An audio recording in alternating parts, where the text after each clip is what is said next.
What's up guys, and welcome back to another episode of the Bundesliga career mode. This is episode number 46. So we start today's off with an academy update as we enter October, coming on the back of our, well, let's just say turnaround victory against Augsburg, which relieved a lot of pressure, because right before that we had the 1-0 stoppage time win over newly promoted Heidenheim. And it's safe to say, despite back-to-back victories for the first time all season long, it's not exactly been the best of start for Arminia Bielefeld. Last year won our first ever trophy, picking up the Europa League. We finished runners-up in the Bundesliga as well, but this year, only 3 wins in the league to start the season off. Already defeat on match day 1 in the Champions League. Of course, it did come away in Paris at the Parc des Princes. It's not exactly been the easiest of beginnings at the Stuttgart Arena this season. It is the first game of today's. There's a big one here. Fenerbahce, match day 2 in the Champions League group stage. And already there was pressure heading into this game. Narrow 1-goal victories against Heidenheim and Augsburg, two of the weaker sides in the division. Though, of course, we know Augsburg are our big bogey team. I think we've only beaten them once in the entire series so far. That was, of course, our last game, the 3-2 victory. Now taking on Fenerbahce. They won on the opening day against FC Copenhagen. So heading into this game, they and Paris Saint-Germain had 3 points each. Lose this game, our first ever Champions League one at the Stuttgart Arena, and we'd be in a whole heap of trouble. Yeah, we'd be 6 points behind both PSG and Fenerbahce, because no disrespect to Copenhagen, fully expected PSG to beat the Danes there in match day 2, so I could not afford a loss here and needed to extend our winning run to 3 in all competitions and get our first ever victory in the Champions League. Starting the game off, I needed Stefan to bail me out. It's been such a tough beginning to the season, and 13 minutes in, our new goalkeeper makes a great save there in the near post to keep it at 0-0, and from that we got on the break, Ludwig storming down the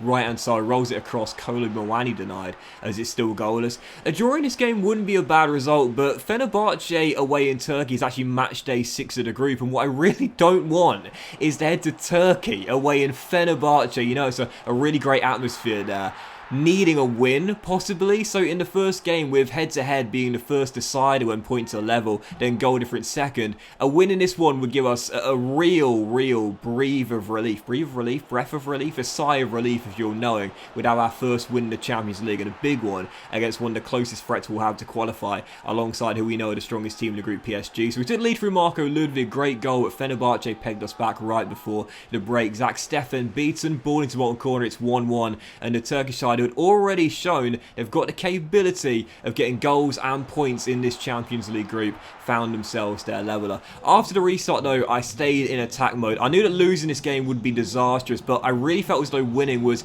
not necessarily mandatory, but it would really be a huge boost to us after losing on the opening day. I continued to attack, throw bodies forward, and I kept on looking down the wings as well. That's where I was getting my joy, and 66 minutes in, Ludwig, who scored the first, scored the second as well. Obviously signed Hubner on a free transfer. He's kind of taken Marco's place, but Ludwig had an amazing season 2, an alright season 3, and this year, to be fair, when he has got the game time, I think he's looked better than Hubner, the new man coming in on a free transfer, despite the fact he's got that left foot we were looking for on the right hand side, and he's got more ability as well. Even so, Ludwig bagged our first 2 and then set up the third, rolling it through to Randall Kolo Muani, who of course last season stepped in for the injured Jamie Llewellyn and did so well. He scored our 3rd goal of the game, his first of the season, in what was our first ever Champions League victory. Now, I'd not won this game as well, I would have been livid. Fenerbahce did cause me problems on the other end, obviously scored that equalising goal right before the break as well, plus Stefan made a good save in the early stages too, but really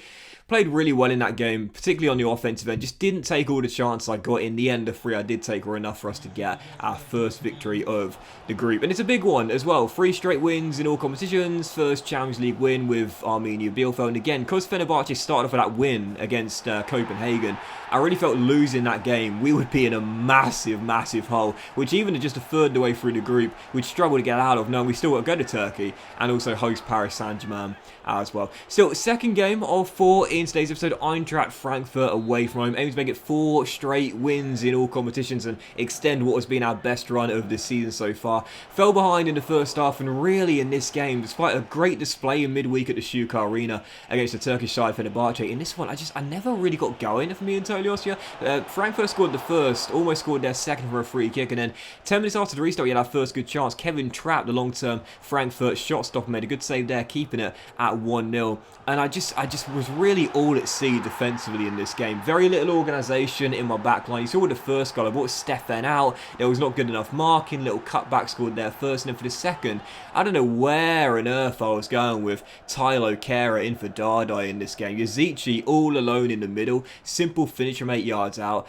You know, I've talked about it before. Defending in this year's FIFA is incredibly difficult. As we know, it's really, really hard to shut teams out, especially against the AI on Ultimate. Goal gluts are so common, but sometimes I'm my own worst enemy. My concentration goes all over the place. I'm dragging players out of position needlessly.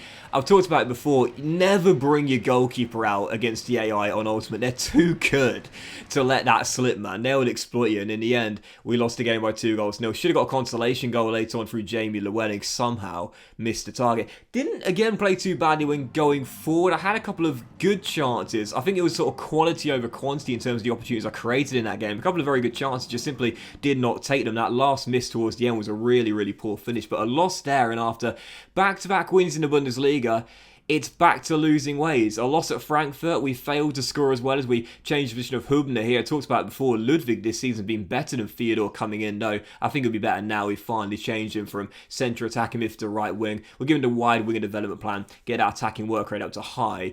But yeah, it's just been such a tough start, man. I've got to be honest, you know, only 3 wins to begin the campaign off. This is what I needed to see after the Frankfurt game. Really, really tough start to the season. But my guy is finally coming back. Yeah, Messiah Okugawa, who, as we know, did his ACL in the victory over Dortmund last season. And when he went down, I thought our year was going to implode. He was our player of the season up until that point, but then done for 7 months. As we know, Josip Brekalo stepped in, and to be fair, couldn't have done a better job, really. He single-handedly won us Europa League last season, scoring the 2 goals in the final. But Okugawa, as we know, has been the talisman of this team since the very beginning. He and Jamie Llewellyn have been our top 2 players. So the fact Okugawa is coming back, well, I needed that, man. I really, really did. I know Drax was coming for this season, already got a goal. Brekalo was really good last season. Not a bad start this year after, but Okugawa is my guy. So knowing he's back available for selection, when we come straight back into the starting 11 or not, I guess we'll have to wait and see. But having him back is just a little bit of a boost. You know, when things are going wrong and you're in poor form, you need something. You know, you need something to give you a little bit of positivity. You know, something to take your mind off things. Okugawa coming back will certainly do that for us. So third game of today's episode on the back of the loss to Frankfurt. Borussia Mönchengladbach at the Schuka Arena, one of our series rivals, and I couldn't believe it. After a tough start, we fell behind early and were a goal down at home to Mönchengladbach. And I thought, lose this game and we're in major trouble. I was going to say we're in a bit of trouble. No, we're in major trouble. Needed to respond, and right for the break, we got a stroke of luck. Jamie Llewellyn turns in what was a deflected cross, which wasn't fairly dealt with by Mönchengladbach. We had our leveller in the second half, 8 minutes after the restart. Oh, Florian Neuhaus searching for his first goal for his new club against his former club, rifling one off the crossbar from range. It's still 1-1, and he's still searching for his first goal in a Bielefeld shirt. So still tied at 1-1, but momentum really changed in the second half. Mönchengladbach looked good in the early stages, got that opening goal, but after we found the leveller right before the break, it was a real sucker punch for the visitors. After we found that equaliser, momentum totally changed. It was all Bielefeld, and 65 minutes in, well, I'll be honest here, this was what you call a very, very, very lucky goal in what was a very lucky victory. Jamie Llewellyn scoring 21 minutes after the restart, but just like the first goal, a deflection falling right back into my path, and I took advantage. Llewellyn turns in for close range, his second goal, but 2 of the easiest goals he'll score all season long. Brekalo got credit with the assist for that goal, but really didn't have too much in the way of intention to get it. 2-1 the final score. We turned again with its head, courtesy of Jamie, but really, lucky goals, lucky win. But sometimes you need that, you know. I talk about it all the time, you know, luck will balance itself out. I do believe that. That's why, you know, you guys know I never rage, man, when things go horrifically wrong against me, and sometimes they do, and I'm on a real end of poor misfortune. I don't really get angry because I know there'll be games like that, and there'll be goals like we scored there, which are very, very fortunate. And sometimes, again, when you're struggling and when you're down on your luck and when things just aren't going well, when it's raining and it's pouring, you just need a bit of good fortune, you know, and sometimes you need to be bailed out, and I definitely was results there. 2 on the final score, though. I'm glad to go back to winning ways on the back of the loss to Frankfurt. So 3 wins in our last 4 in all competitions now, and in Copenhagen away in Denmark for match day 3 in the Champions League group stage. So far, the only team in our group without a point. So heading into this game, I was thinking, okay, we've got a big win against Fenerbahce, win this game here, and if PSG beat the Turkish side, we'll go 3 points clear of them. So massive game here against Copenhagen, who, to start off with, have looked the weakest side in the group. Well, we fell behind early, then Draxler somehow blazed the ball over for a 3-point conversion, thinking he was playing in the Six Nations, and then 24 minutes in, well, what did I just say? Luck will balance itself out. 24 minutes in, we're a goal down, and this was one of the softest penalties I've seen in this year's FIFA. Ball's going out of play. Henriks and Kehrer collide, but it's never a foul. The contact is so minimal there. It's just, it's not even worth even talking about. No way was that a penalty. Softest dive I think I've seen in this year's FIFA. He was going nowhere, right out of play, bailed out by the referee's whistle, and in my opinion, that was such a soft spot kick to give. It was given though, and it was converted. Steffen sent the wrong way. Copenhagen lead by 2, and I was thinking, oh my god, we are struggling this season. I know 3 wins in our last 4 games, but really, you know, those those 3 wins there, I mean, you think about them, the win over Heidenheim and the win over Augsburg.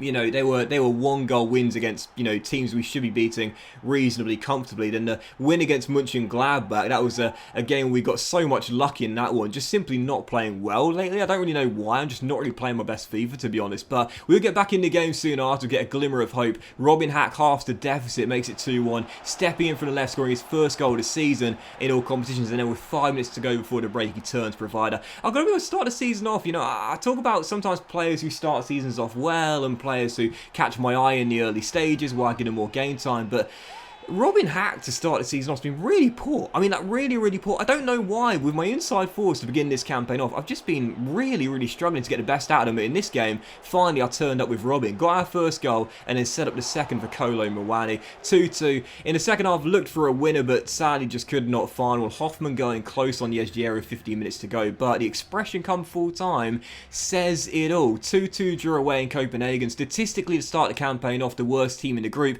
could only manage a draw and had to battle back from 2 goals down to get it.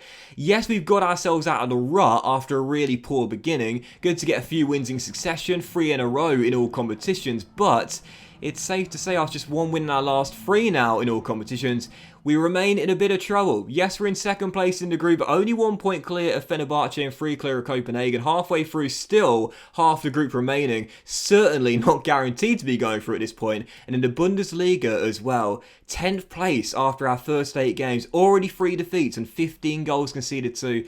Bit of trouble to start the season off and need to gain some consistency. But that will end today's episode of the Bundesliga Career, guys. Big thank you for watching. Enjoy it. If you haven't, please drop a like. Much love to you all. Have a fantastic day, and I will see you for the very next episode very soon.